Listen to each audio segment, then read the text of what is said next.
Oh. What? I meant to get popcorn. Oh, dude, not a big deal. Here, let me, I'll text Cody and tell him to get some. All right, cool. He's on his way. All right.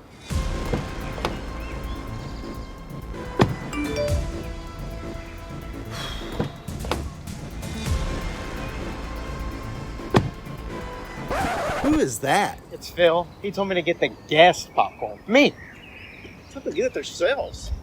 It's fine. We'll just get it on the way in. Dude. Don't be a bike handle. What did you call me? Whoa, I can't let you do this. Quit calling me names then. Why are you dressed up so fancy for anyway?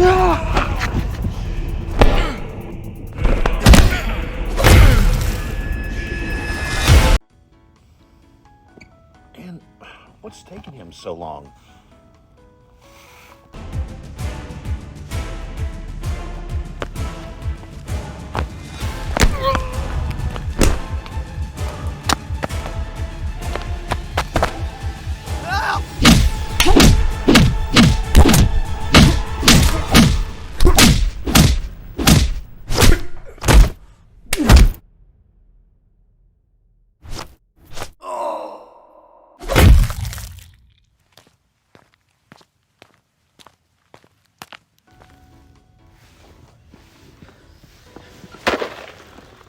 Jeez, dude. Finally. What's up with the fancy clothes? Hey, there's no butter on here.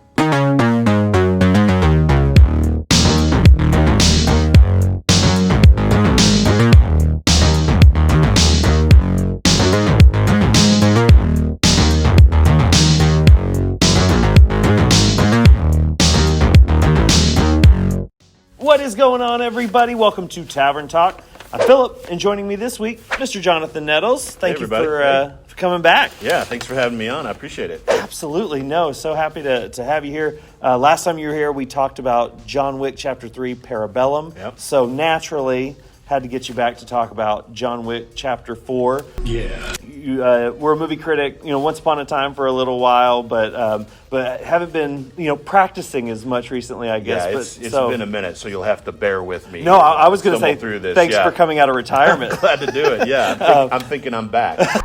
Amen. Yes, exactly. Well, on that note, this week obviously we're talking about John Wick Chapter 4. We'll just jump right into it. We just came out of the theater after seeing this 2-hour and 49-minute behemoth of an action movie. What's your initial reaction? So my first reaction is it didn't feel that long. Right. Yeah, there were some parts where it was kind of like it kind of dragged a little bit, and the first part of the story is not.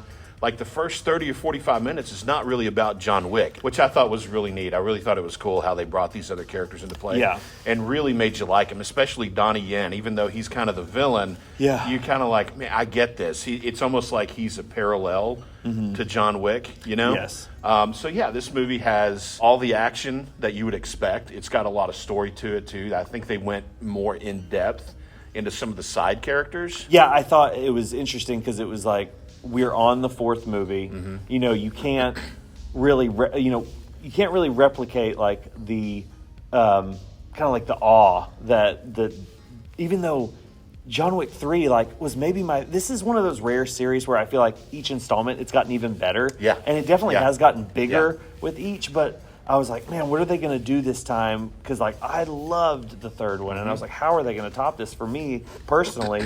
And I thought it was interesting that because they have continued with each one to kind of deepen the mythology. Mm-hmm. So that was cool that we got to do that, but also didn't lean too much into story because they're counting on us being invested in this, and they're counting on us wanting to know more about this world in general. So I thought it was smart to lean into that. And then exactly like you said, there was enough new things here to between Donnie Yen's character. Yeah, Donnie Yen is he's got a lot of charisma to him. Yes. And he's been in so many martial arts movies. Mm-hmm. That was his bread and butter until Rogue One, when I think he really kind of got noticed by a lot of the U.S. audiences. Yeah. He was in the Ip Man series that's on Netflix. He's been in a ton of martial arts movies. And so he's he's real. He's just great. Yeah, he's just great, and you love watching him on screen. And what was Shamier Anderson? Shamier Anderson plays a guy kind of called. He just calls himself Mr. Nobody the whole time. Yeah. And he again, kind of like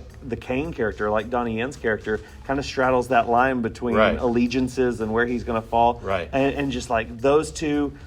We get a kind of a cameo kind of from Scott Adkins, who is in heavy prosthetics. Yeah. And like he's a guy too that's in a lot of those like kind of direct-to-video. Direct-to-videos, Like they're the ones you like those action movies you find at the Red Box and stuff. Yeah. It's like I've never heard of this, but it might be worth checking out. You talk about this being the fourth movie in the series. Yeah. How many fourth movie in a series are good? Maybe even better. Maybe the best one in the whole series. Yeah. Maybe Endgame? Maybe? Yeah. Is that Avengers 4? I don't know that we can call that Avengers 4. Not really. Certainly better than the fourth Matrix movie. Maybe not. You know? Speaking of Keanu Reeves, you know, this is what the fourth Matrix movie should have been. Man. You know, but we don't need to go there. No. But yeah, John Wick 4 is great, and the whole, like you talked about, the whole setting in this world they've built, it's like a combination of modern and this retro world where they're steeped in traditions. Like they use the old school telephones that you used to see on like Gilligan's Island and on Beverly Hillbillies and stuff like that. The radio, the ladies that are operating the switchboards, and all that. It's this very retro kind of feel on a modern movie. And if you really start thinking about this movie, you really start looking at some of the action scenes and some of the things that happen in it. This movie could have easily been, this whole series could have easily been very, very corny and very, very cheesy. Amen. But they make it look realistic. It's well lit. The lighting and the set design on this, people don't give it credit for that. No. It's incredible. Yeah. All the little details they put into it, all the camera work. We talked about, there's a great, everybody talks about Scorsese and his big tracking shots and all that. Stuff. And there's a very Scorsese-esque kind of move in this.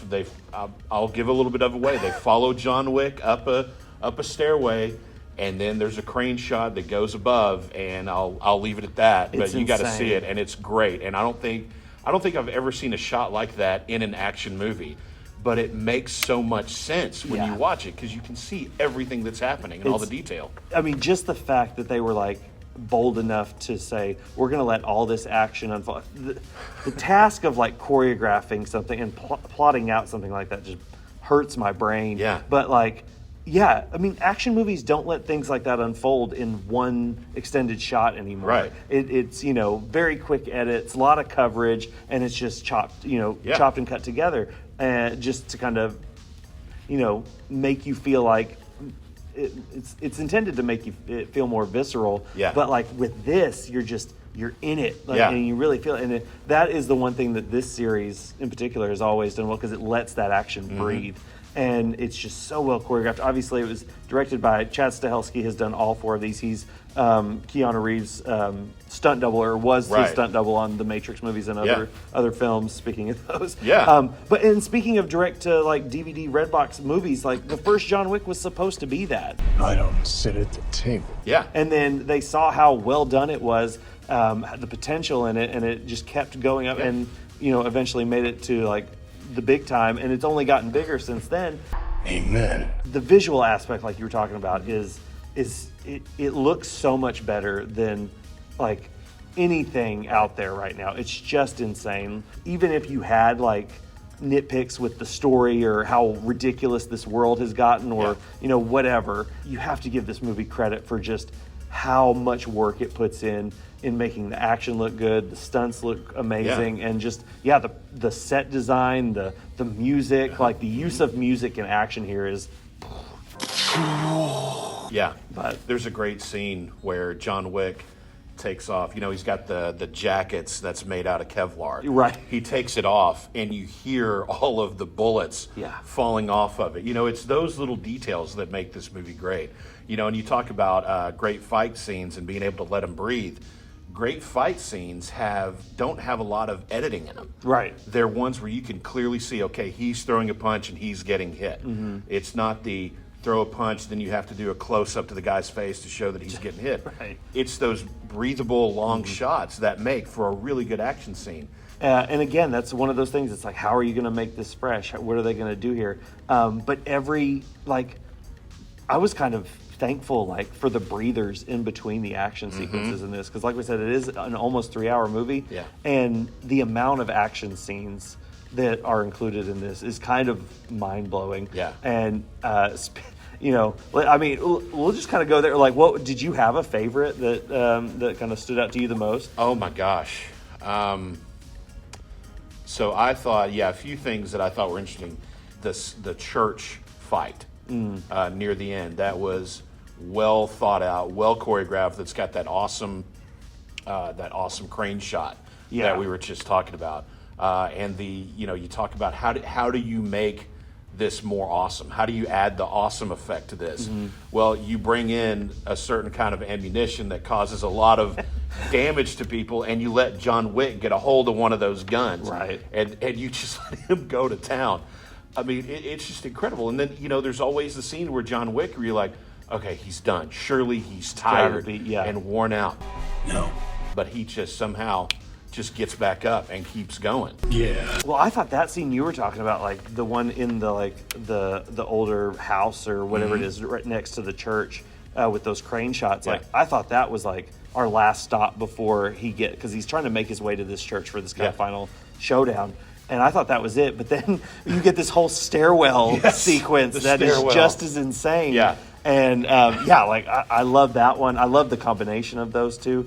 But I really loved the one with Scott Adkins in this nightclub. And I don't even know what. There's so many locations in this. I'm not even sure what country they were in at that point. But he's going to earn his name back in the family with this. You can tell it's a real location. Yeah. At least 100 or so extras in this club setting. The lighting is so over the top that it's fantastic. The waterfall down on him. And the music is just this heavy club dance music that is just thumping. Yeah. And it's reinforcing every hit. Yeah. And I was just like, this is amazing. So one of the things that I got to point out, I always notice things when stuff like that is happening. I always look at what are the people in the background doing? Are they reacting to this? Is anybody worried? Is anybody running? No, not in that club scene. They just keep on dancing. There were a few people that kind of stopped for a second. Yeah, they got too close. They got a little close, and then they kind of backed away. But for the most part, nobody screamed. Nobody said, "Oh my gosh, let's help this man." Right? No. Everybody's just, "Hey, not my problem." No. Not my chair, not my problem. That's what I say. I'm just dancing the night away, having a good time. Yeah, and I mean, not to take away from the others, the whole sequence in the kitchen of the Tokyo Continental. How it was just kind of the introduction scene to Donnie Yen, and as far as his action and fight style, it goes. Loved it. It's so good. I can't even. I don't even know if I can say that I wish there was more for me to invest in character wise, because I came in invested, right, and I liked so many of the new characters that they introduced and how they played into the story, and it's just a real accomplishment. Yeah, and there's some emotional moments in this movie too. Yeah. There's some in the beginning. Yeah. Excuse me. There's some, at the end. There's some in the middle. There's one. There's one emotional scene involving a dog. Which, how fitting is that? I was going to say. Again, don't want to give any spoilers away, but this all started with a dog. Right. And then there's a major plot point in this movie that involves a dog. Yeah. And it's great. And you're kind of like, oh no, not the dog, not again. Don't do that to us again. Right. But things work out, and it's just so fitting that how that story started and then how it played into this movie too. Yeah. I'm thinking I'm back. They've been really keen to kind of keep a canine presence in each of these movies, and it does not. Again, they kind of not necessarily top it here, but they keep that trend strong in this one. Yeah, the only if I had to have a nitpick was that I'm going to need a gun. For as practical and because just we're just inundated with just bad CGI these days. Not always to the fault of the artist, obviously. We've heard plenty of news stories about that. but just there's so many real locations here, and it's just so like just the fact these fights are tangible in a way that sorry, but Ant-Man and Quantumania wasn't. Like you just didn't feel it as much because it was just a pure CGI world, and this is just a 180-degree turn from that. And the one thing that kind of I was like, I wish that final sequence at the church. I know it's hard to like get a long sequence at Magic Hour like they were going for, but I don't even know if the trade-off was worth it because it just you could tell that one was a little more green screen than everything else. And I was like, we had to do it at the last one. And that was kind of what I was talking about, where some of these, the lighting sequences and where it could have been a very cheesy franchise. That is probably, sadly, that's probably the cheesiest that it's looked. In this whole thing was right there. I'm going to need a gun. And that is kind of a sad way with all these practical effects and practical locations. But it's still a neat looking scene. And it's a pretty emotional scene too. It's not like you're not going to walk away bawling, but there's a lot of weight, and you feel that weight because of how how much you have grown to cheer for John Wick, and then also Donnie Yen's character has come along too. Just in this one movie, like his arc is really, really, it's well done. Like it's just really well done, and I was surprised at how well done those character arcs were because you had to create a couple new villains here. We haven't even said Bill Skarsgård's name. He's always, it's hard to like think of him as not Pennywise. So it's always like he's just kind of got that menacing presence and that face and those eyes. Like I never looked at him as like a physical threat in this, but like, an intellectual one and someone who like is just well versed in this world. So that was really awesome too. In the future, I hope there's an audience at a small theater somewhere showing this, and there's a nut shot counter in the corner, because there's a lot of that. John Wick is known for his headshots and things like that. This one, there's a lot of nut shots. A lot of nut shots. And then the number of vehicle hits, the number of times a vehicle hits somebody. Number of falls. I mean, it's just, one of those. This whole series, they're great action movies, but I think in 10 or 20 years, they're going to be great, like, cult movies where there will be late night screenings of these movies and people will be just cheering and hollering. It's going to be great. It's one of the most solid, consistent series, not to mention, like, one of the best actions, franchises probably ever. I mean, this how this is done and how well it's been done will no doubt kind of like impact how action movies going forward. Hopefully it will, because they're so well done. All that taken into consideration, at the end of the reviews, kind of what we usually do is out of a 5-star initial reaction rating. Again, we're right out of the theater here, fresh in our minds. But what would your kind of initial reaction star rating be? Initial reaction, before I give that, fourth movie in a franchise that was just as good as all the other ones, Mad Max Fury Road. Amen. Good, Probably the best in the whole series. Anyway, if you count that as the fourth one. I mean, it works. It all right. works. So out of 5, I think I'm going to give it probably a 4.5. Yeah, is what I'm thinking. I was going to go 4.5 as well. It's just like it's so close. It's like, like I said, I hate to even like complain about anything, just because like I almost feel like this is such a rarity in today's movie-going landscape. Like we almost don't deserve it at this point, because I don't know that it'll be appreciated enough. So like I hate to complain about anything, but big fan of this franchise. If nothing else comes out of this anymore, like out of this franchise, I will be happy with where this left us. 4.5 for me. Like definitely one of the best like action movies I've seen in a long time. Maybe the best action movie we see this year. It's your move, Tom Cruise. We'll see. Just want to manage expectations. But no, I mean that's it. Anything else you want to say about John Wick before we? I agree totally with what you're saying about such a great franchise. I love this franchise.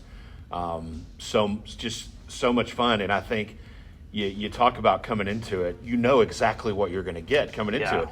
You know it's going to be this highly stylized. You know it's going to be well choreographed and well shot. So I think giving it that 4.5 stars. That's super high, but but I think that 0.5 kind of comes off for me just because you already know what you're coming into. Yeah. I think if I had never seen a John Wick movie and I came in here, it'd probably be like a 5.8. Oh, my head would have exploded. Yeah.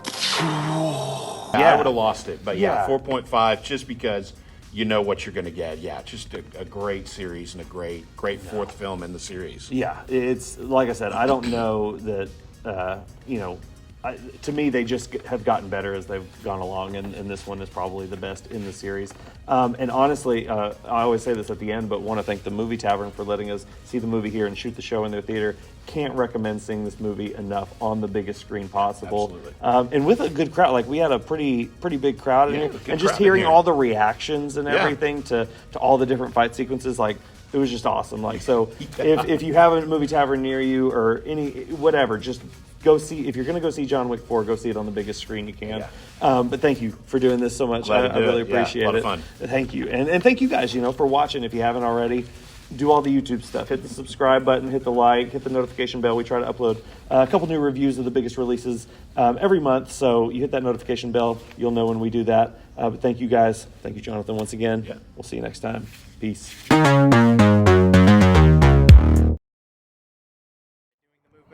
Huh? Am I doing the movement then getting mad? No, no. Right now, just do the "I got kicked in the nuts" face. Oh, okay. I got kicked in the nuts face.